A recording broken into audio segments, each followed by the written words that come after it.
আজ বানাবো মাছের মাথা দিয়ে মুগ ডাল। তো চলো রেসিপিটা তোমাদের সাথে শেয়ার করি। এখানে আমি প্রেশার কুকারে ডালটা সেদ্ধ করে নিচ্ছি। ভালো করে ধুয়ে নিয়ে নুন দিয়ে সেদ্ধ করে নেবো। তোমাদের কাছে যদি টাইম থাকে তোমরা এমনি কড়াতে সেদ্ধ করো।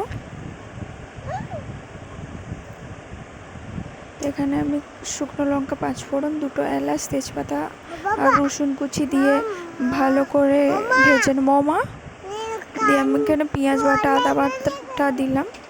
দিয়ে এবার মাছের মাথাটাও দিয়ে দেবো। এখানে এবার আমি টমেটো দিয়ে ভালো করে কষিয়ে নেবো। কষিয়ে নুন, হলুদ, লঙ্কা গুঁড়ো, জিরে গুঁড়ো দিয়ে দেবো। নিয়ে আসো।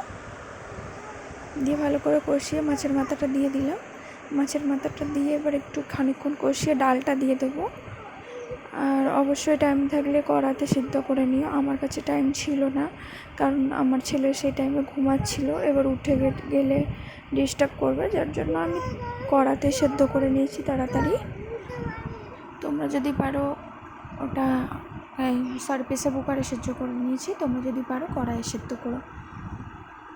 তো এখানে আমার ডালটা কমপ্লিট, দেখতেই পাচ্ছ কত সুন্দর লাগছে। অবশ্যই এরকম রান্না দেখার জন্য আমার চ্যানেলটাকে সাবস্ক্রাইব করে লাইক করে দিও। ফেসবুক থেকে দেখলে পেজটাকে ফলো করে শেয়ার করে দিও, লাইক করে দিও। তো এখনকার মতো টাটা, বাই বাই। আর কেমন হয়েছে অবশ্যই জানিও।